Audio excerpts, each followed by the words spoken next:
Amen.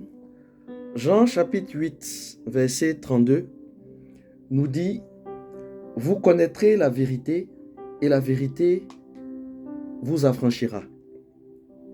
On va prendre ce passage-là dans une autre version, donc celle du semeur, qui dit, vous connaîtrez la vérité et la vérité fera de vous des hommes libres. Donc la première version était celle de la Bible Louis II, qui disait, vous connaîtrez la vérité et la vérité vous affranchira. Et celle du semeur, qui dit ceci, vous connaîtrez la vérité et la vérité fera de vous des hommes libres. Alors, j'ai pris soin de relire ce passage-là dans des versions différentes, de relire ce passage-là plusieurs fois, parce que chaque fois que je tombe sur ce passage, chaque fois que je le lis, chaque fois que je le relis, le Saint-Esprit m'amène à comprendre quelque chose. Le Saint-Esprit m'amène à m'interroger dans un premier temps et à comprendre.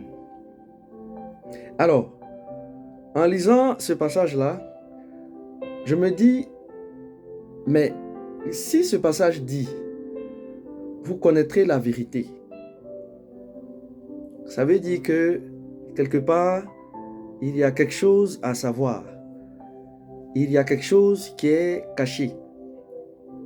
Il y a une vérité à découvrir. Et cette vérité-là, elle est celle qui vient de Dieu. Parce que Dieu lui-même, il est la vérité. Alléluia. Alors, je me dis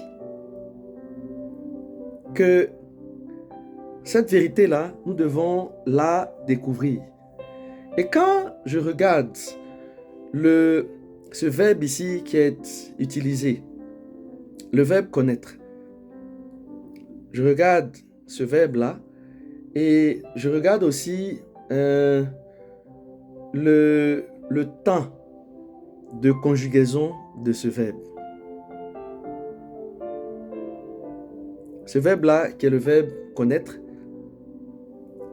mais qui est employé ici au futur. Vous avez vu que dans les deux versions, on a vous connaîtrez. Donc, on a connaître employé ici au futur. Connaîtrez.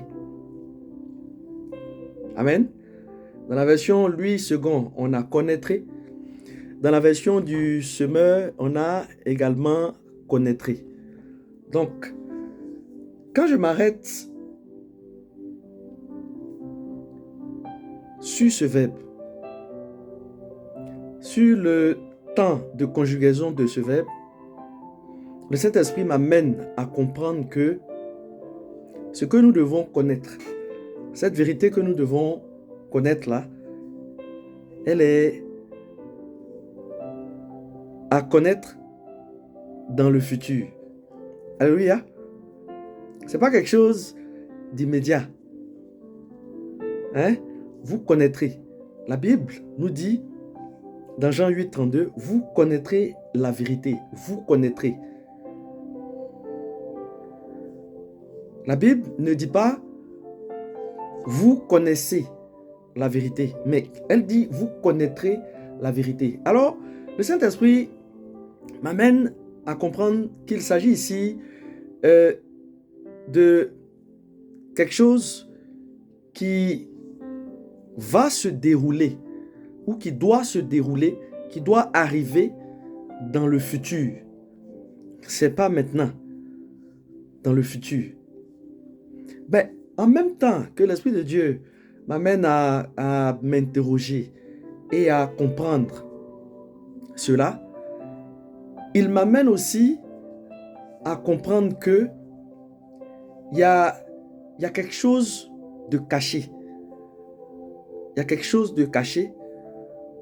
Donc, C'est comme si cette vérité-là, elle est cachée. Elle est cachée. Elle n'est pas accessible à tout le monde. Ou bien, il y a des difficultés. Il y a des défis. Il y a des obstacles quant à la connaissance de cette vérité. Tu comprends? Il y a des obstacles.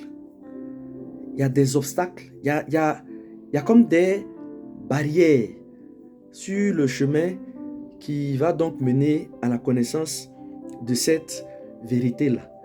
Et alors, je comprends pourquoi ce verbe-là, il est employé ici au futur. Voyez un peu? C'est pourquoi la Bible va dire « vous connaîtrez ». C'est aussi une façon de dire que après avoir franchi plusieurs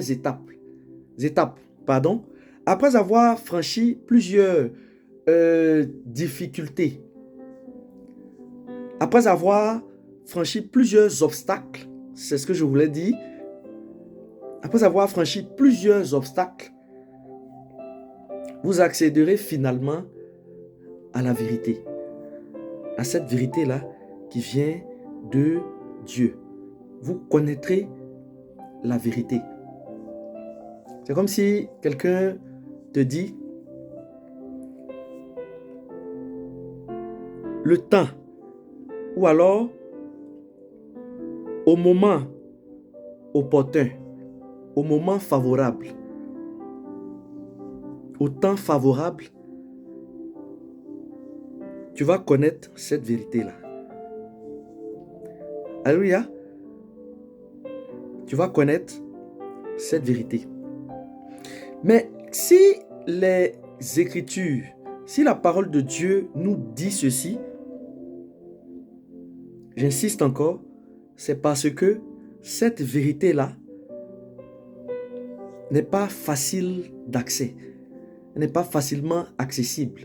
Donc elle est difficilement accessible. N'accède pas à cette vérité-là. Qui veut? Et en plus, il y a un combat pour accéder à cette vérité-là. Il y a un combat pour savoir cette vérité-là.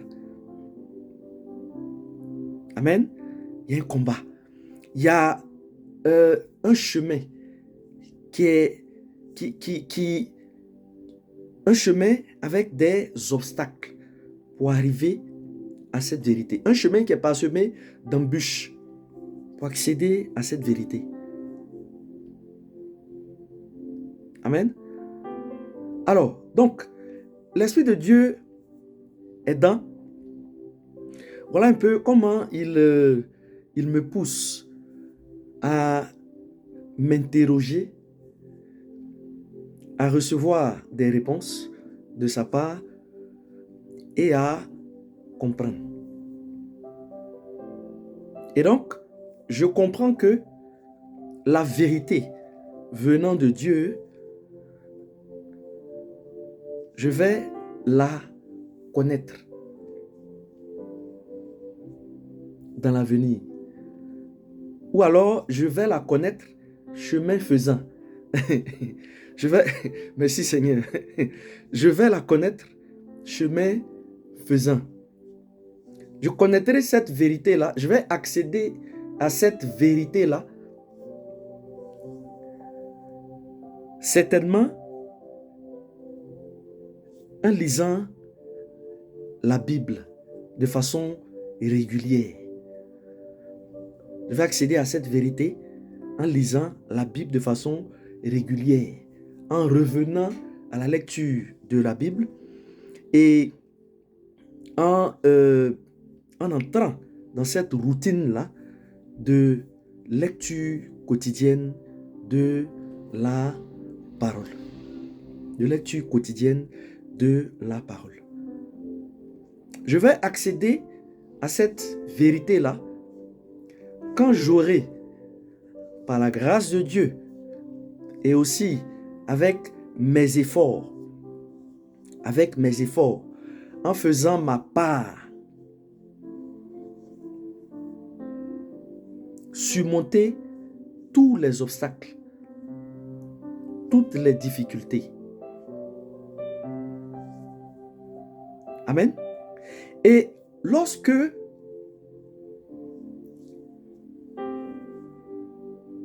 je vais connaître cette vérité, lorsque je vais connaître cette vérité qui vient de Dieu, cette vérité-là m'affranchira.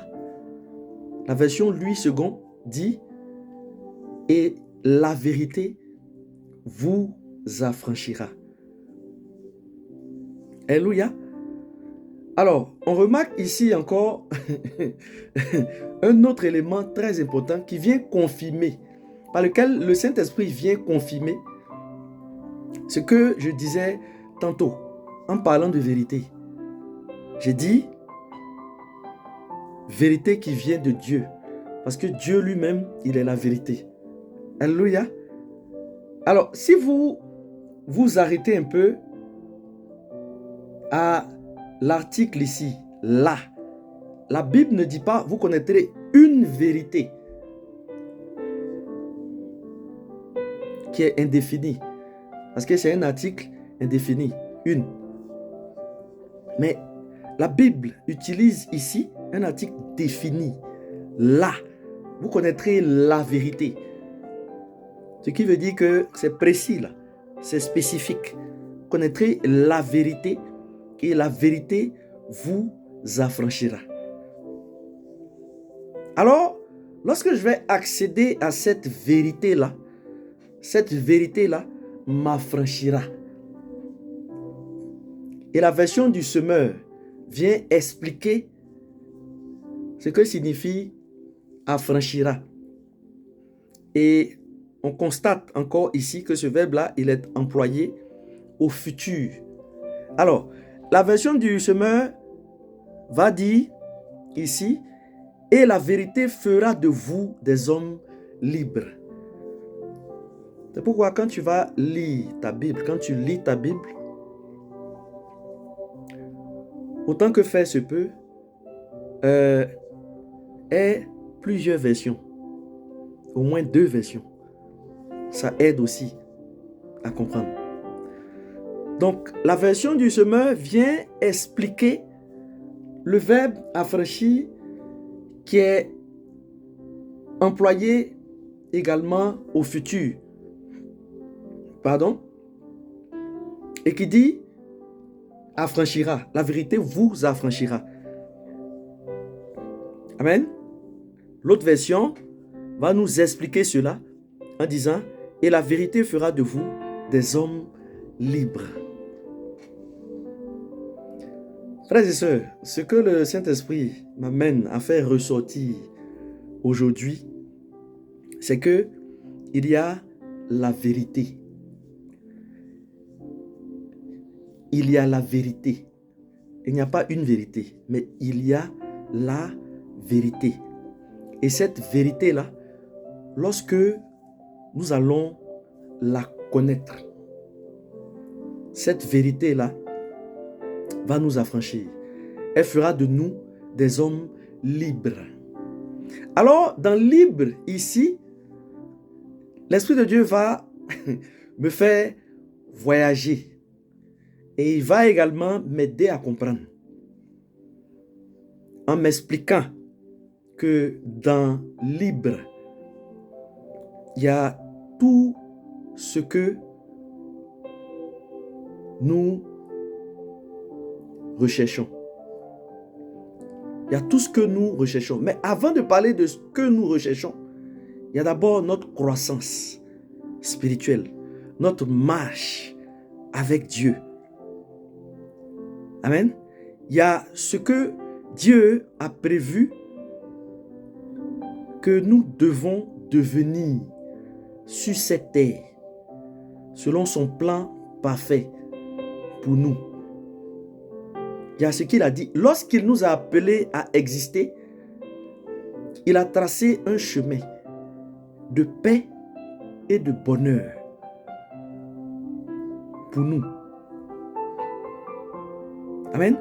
Donc, dans libre là, il y a ça. Il y a notre croissance. Selon le plan parfait de Dieu pour nous. Ce plan-là qui est si merveilleux. Parce que lui, quand il prévoit quelque chose, quand il planifie quelque chose, c'est toujours bon. Il n'y a pas d'erreur dedans. Alléluia. Donc, il y a notre croissance selon le plan parfait de Dieu, mais dans libre, il y a également tout ce que nous recherchons dans notre vie, ici-bas, et qui est susceptible de nous conduire ou de nous amener au bonheur. Amen. Il y a tout ce que tu recherches qui est susceptible de réaliser ton bonheur. Parce que le bonheur aussi, il est relatif. Tu comprends? Dans le libre, il y a cela. Alors, quand on revient à ce passage-là nous dit que lorsque nous allons connaître la vérité, cette vérité-là va faire de nous des hommes libres.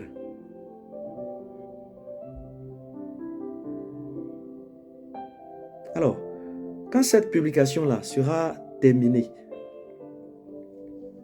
je t'exhorte à reprendre ce passage-là et à te laisser conduire par l'Esprit de Dieu. Demande au Saint-Esprit de t'ouvrir l'esprit afin que tu puisses comprendre encore au-delà même et plus en profondeur de ces quelques bouts-là de messages que tu auras entendus au travers de cette publication. Parce qu'il y a beaucoup de choses dedans, frère. Il y a beaucoup de choses. Il y a beaucoup de choses qui disent que la vérité va nous amener à la liberté.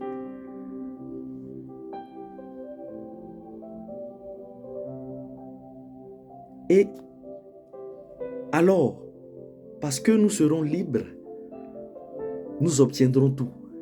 C'est-à-dire que si on veut continuer ça, nous obtiendrons tout. Regarde un peu quelqu'un qui est en prison.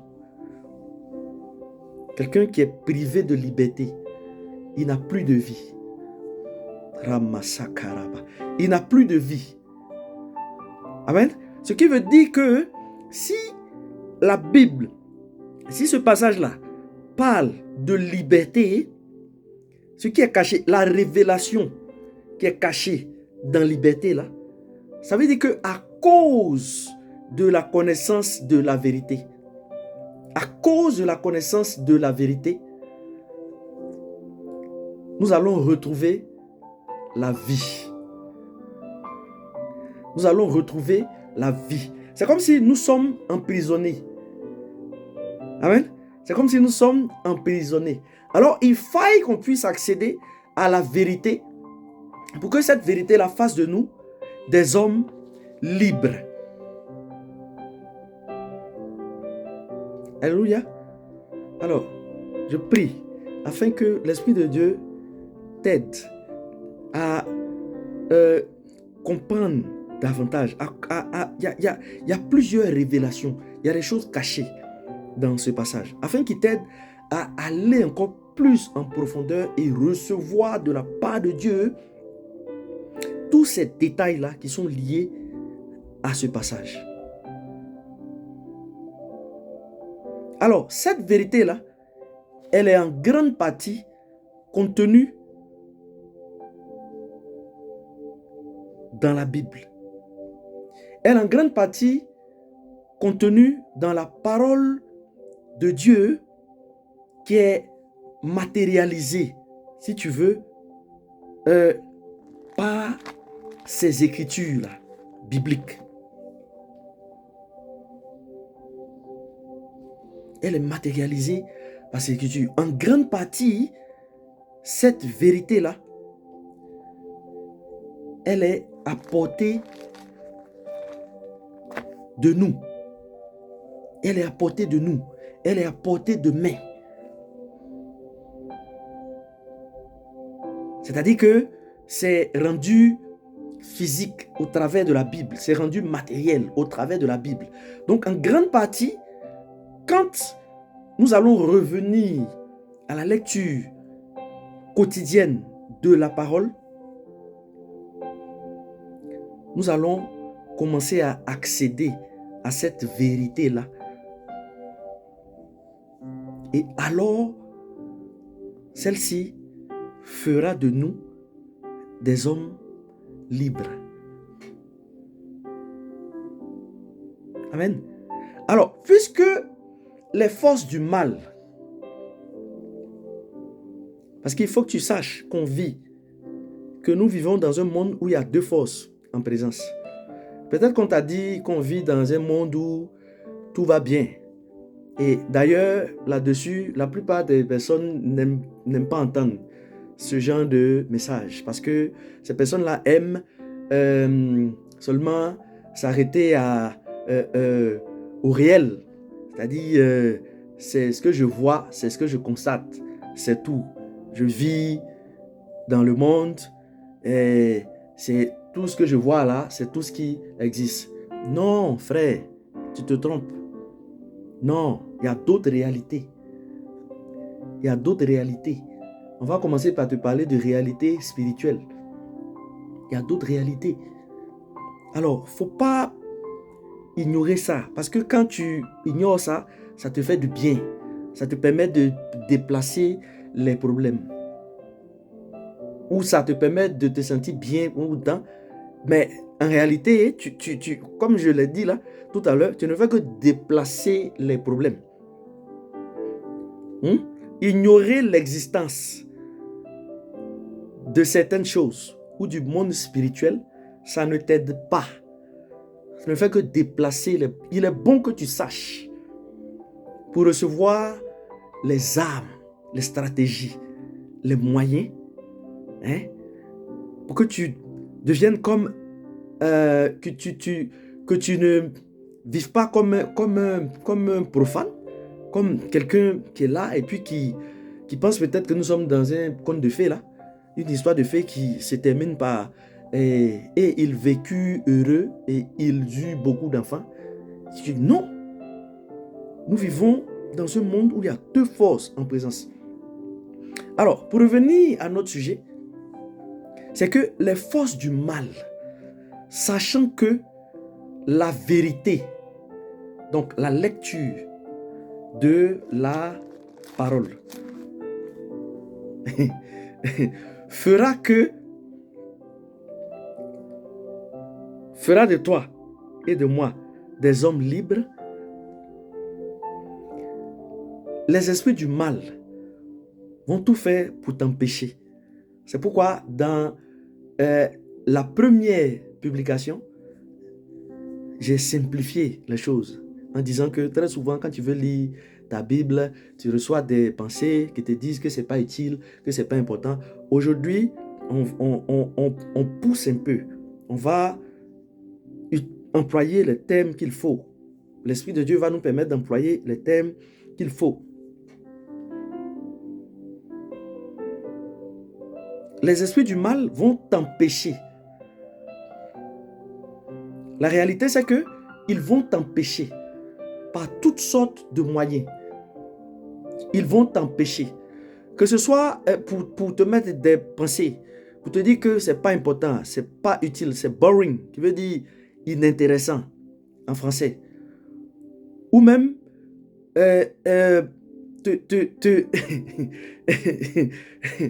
amener ton esprit dans une autre dimension.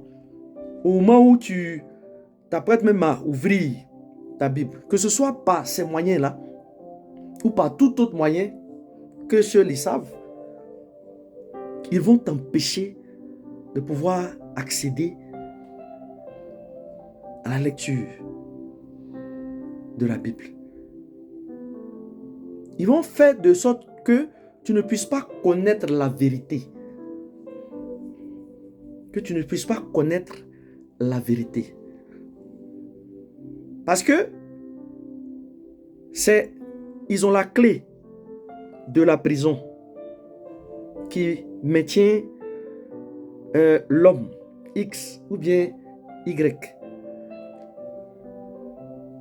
qui maintient la porte de sa prison là, fermée. Ils ont la clé. Ils ont la clé. Amen.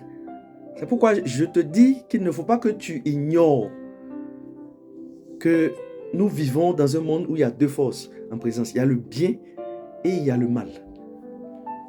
Donc, comme ils ne veulent pas que toi et moi, nous soyons libres, ils vont tout faire pour nous empêcher à accéder à la vérité qui va nous rendre libres. Donc, ils vont nous empêcher par tous les moyens de lire la Bible. Que là, maintenant, là, on pousse maintenant. Ils vont t'empêcher de pouvoir lire la Bible. Amen. Ils vont t'empêcher.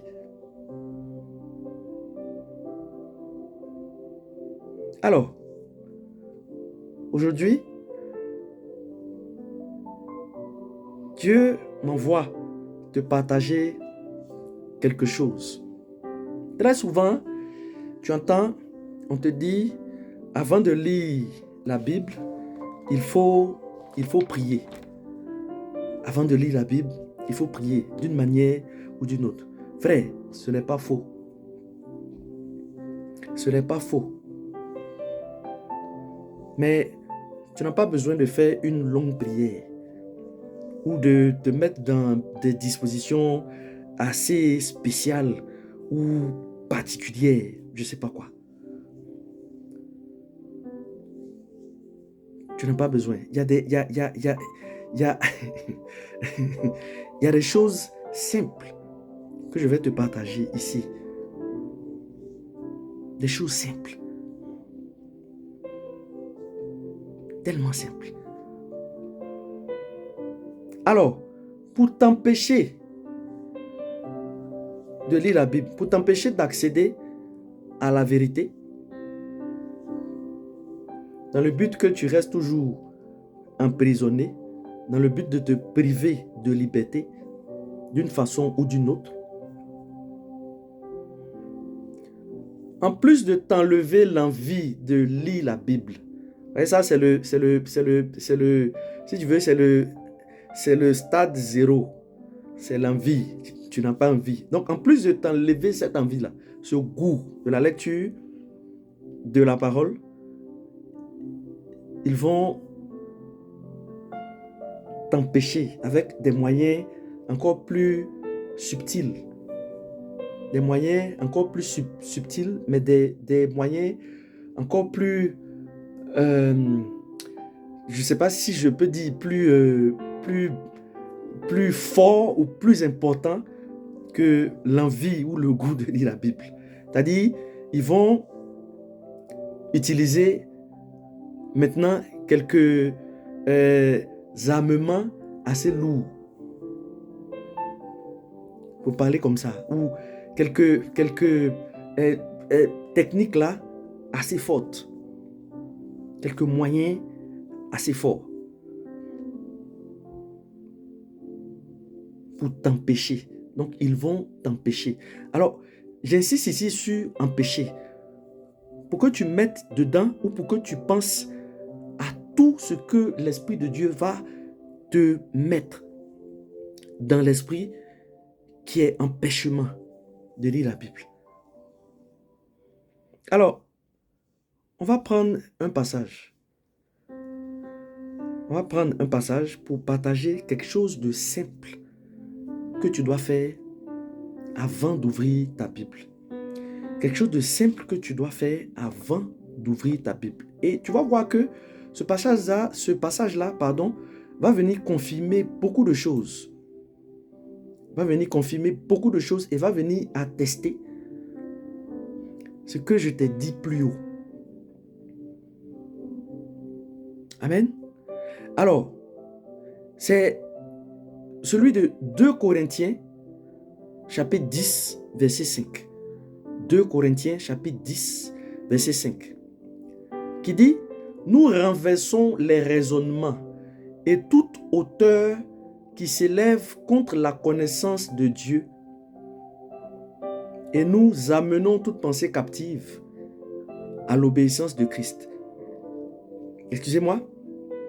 2 Corinthiens chapitre 10, verset 5, qui dit « Nous renversons les raisonnements et toute hauteur qui s'élève contre la connaissance de Dieu et nous amenons toute pensée captive à l'obéissance de Christ. » Tu vois que ce passage-là vient confirmer ce que je t'ai dit. Je t'ai dit qu'ils vont t'empêcher parce qu'ils savent que il y a la vérité dedans et que cette vérité-là va te rendre libre. Alors, par tous les moyens, ils vont t'empêcher.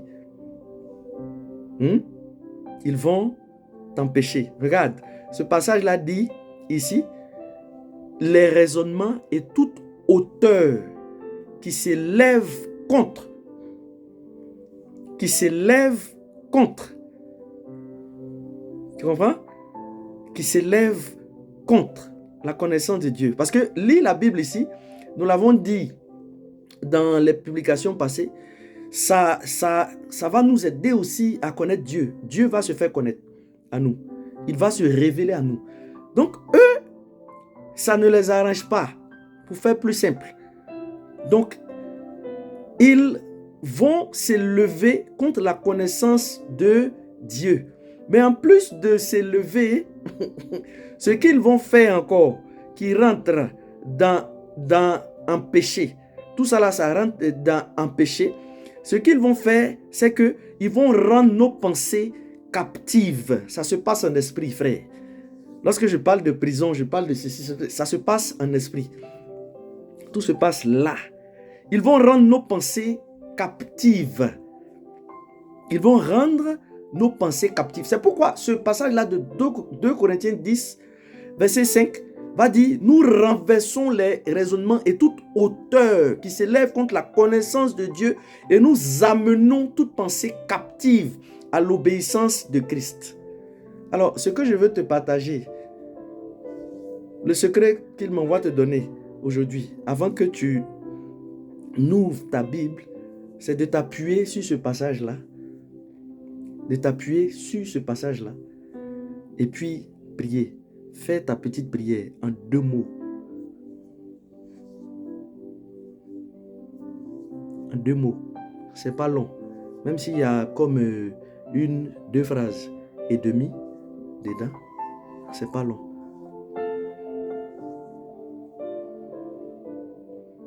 Donc, avant d'ouvrir ta Bible, frère, tu vas t'appuyer sur ce passage-là et tu vas renverser les raisonnements et toute hauteur qui s'élève contre la connaissance de Dieu et tu vas amener toute pensée captive à l'obéissance de Christ. Comment?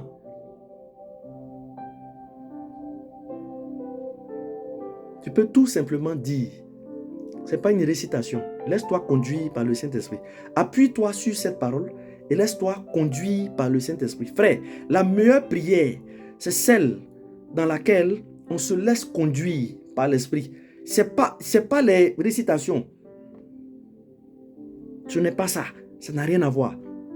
Donc appuie-toi sur ce passage-là et puis parle à ces esprits-là avant d'ouvrir ta Bible. Avant d'ouvrir ta Bible. Par exemple, en m'appuyant sur ce passage, avant d'ouvrir ma Bible, je peux dire, par l'autorité et la puissance de Jésus-Christ de Nazareth, je renverse tout raisonnement et toute hauteur qui s'élève contre la connaissance de Dieu. Et je ramène toute pensée, mes pensées qui sont captives à l'obéissance de Christ.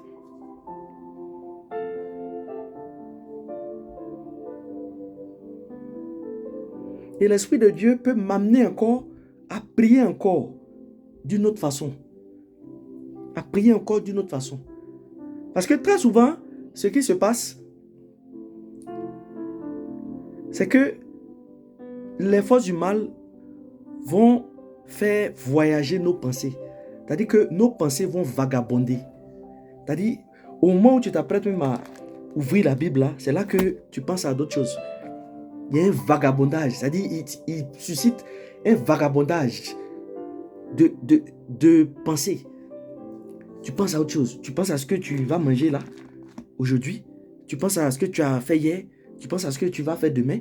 Tu penses peut-être aux petits soucis là, qui te fatiguent. Tu penses à ça. Bref, l'une de leurs stratégies sera que tes pensées vagabondent. Que tes pensées vagabondent. Si tes pensées vagabondent, elles sont aussi captives. Tout ça aussi, ça rentre dans captivité. C'est-à-dire, ils vont embrigader tes pensées. Pour ne pas que tes pensées-là soient sur la lecture de la parole. Alors, t'appuyant sur ce passage-là, avant d'ouvrir ta Bible, en ouvrant ta Bible-là, tu peux, pendant que tu es en train de l'ouvrir, amen, ou même bien avant,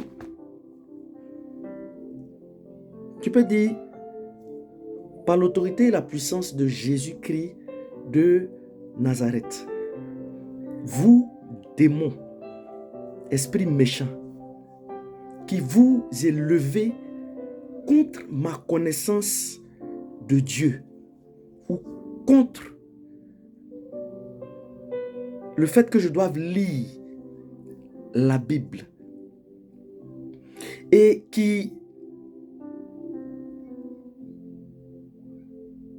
amenez mes pensées à vagabonder, qui rendait mes pensées captives. Je vous chasse maintenant au nom de Jésus-Christ de Nazareth. J'ai été un peu lent. Je suis allé pas à pas pour que tu vois un peu comment tu peux prier. Mais il faut que ta prière là soit dynamique. Ne t'arrête pas comme je viens de le faire. Amen. Parce que là, je t'explique en même temps et je te donne un peu le modèle de prière. Mais toi, quand tu seras dans l'action, vas-y. Laisse-toi aller par le Saint-Esprit. Laisse-toi aller par le Saint-Esprit. Laisse-toi aller. Amen. Chasse ces démons-là qui vont venir t'empêcher et ramène toute pensée captive à l'obéissance de Christ. À l'obéissance de Christ.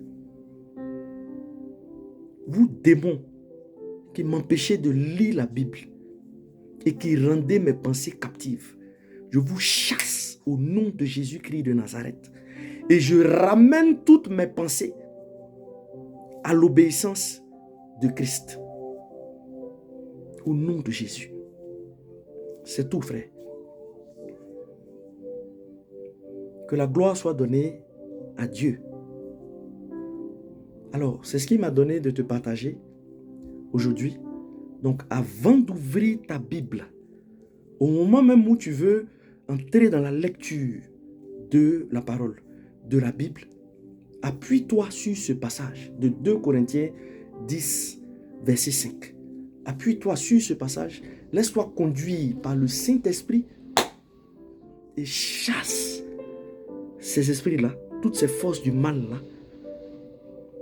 qui viendront ou qui seront déjà positionnés pour t'empêcher d'accéder à la vérité